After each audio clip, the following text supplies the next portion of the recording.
Manhattan का रोज का शोर अचानक एक डरावनी अजीब सायरन की आवाज से टूट गया जो ऊंची ऊंची इमारतों में गूंज रही थी।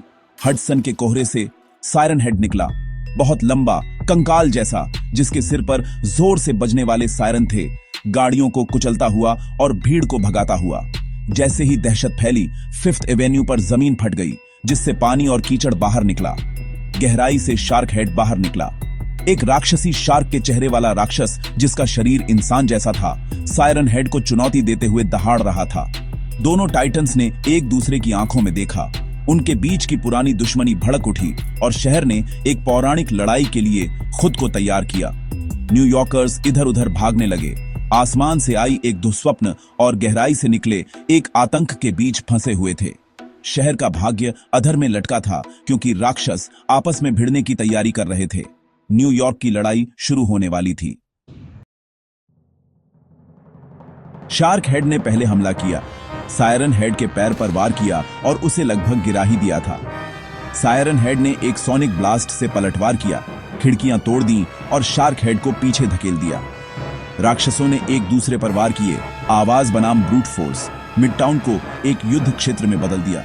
शार्क हेड ने एक सिटी बस सायरन हेड पर फेंकी, जो लड़खड़ाया लेकिन मजबूती से खड़ा रहा। उसके सायरन स्टैटिक फ्यूरी में चीख रहे थे।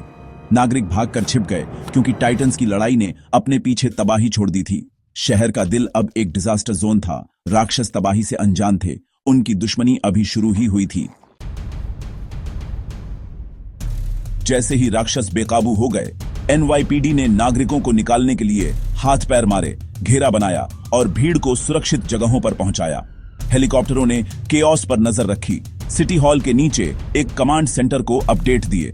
सैन्य हमले नाकाम रहे, मिसाइलें शार्क हेड से टकराकर वापस लौट गईं और सायरन हेड के सोनिक ब्लास्ट ने गाइडेंस सिस्टम्स को जाम कर दिया। हताशा में डॉ एरिस थॉर्न, एक युवा डार्पा वैज्ञानिक, ने एक नई योजना प्रस्तावित की। राक्षसों से लड़ो मत, उन्हें मात दो, उनकी आक्रामकता को मोड़ो, थॉर्न ने सुझाव दिया, और शहर को बचाओ। कमरे में सब सहमत हुए। ऑपरेशन बिग एप्पल शील्ड ताकत नहीं, अक्ल का इस्तेमाल करेगा।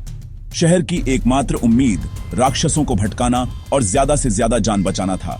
योजना जोखिम भरी थी, लेकिन उनके पास यही एकमात्र विकल्प था। लड़ाई ब्रुकलिन ब्रिज की ओर बढ़ रही थी, उसे गिराने की धमकी दे रही थी। कमांड सेंटर में थॉर्न की योजना शुरू हुई। स्टेडियम स्पीकर्स से लैस हेलीकॉप्टरों ने दुनिया की सबसे कर्कश आवाज, एक कांटा प्लेट पर घिसने की आवाज, सायरन हेड पर बजाई। जमीन पर स्पेशल ऑप्स ने ईस्ट रिवर में हजारों गैलन चंप, मछली का चारा छिड़का, जिससे शार्क हेड के लिए एक इरेजिस्टिबल फीस्ट बन गया। सायरन हेड पीछे हट गया, उसकी सोनिक शक्तियां उस कर्कश आवाज से जाम हो गईं। शार्क हेड गंध से विचलित होकर लड़ाई से हटकर बफे की ओर मुड़ गया। राक्षसों का ध्यान बदल गया, एक शोर से अभिभूत था, दूसरा भूख से।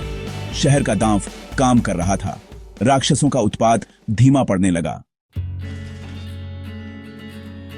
सायरन हेड चीखने वाली आवाज से भ्रमित होकर हार मानकर पीछे हट गया। उसके सायरन एक दुखद गुनगुनाहट में बदल गए। शार्क हेड चम से मोहित होकर नदी में कूद गया, लहरों के नीचे गायब हो गया। शहर खामोश हो गया। राक्षस उतनी ही अचानक गायब हो गए जितनी अचानक वे दिखाई दिए थे। कमांड सेंटर में राहत और अविश्वास पूरे कमरे में फैल गया। थॉर्न की अजीब योजना काम कर गई थी। जनरल मिलर ने थॉर्न की पीठ थपथपाई। तुमने खराब आवाज और मछली के गट से न्यूयॉर्क को बचा लिया। शहर को नुकसान पहुंचा था, लेकिन उसके लोग सुरक्षित थे। कभी कभी जीवित रहने का मतलब होता है लीग से हटकर सोचना, और न्यूयॉर्क में राक्षसों को भी मात दी जा सकती है।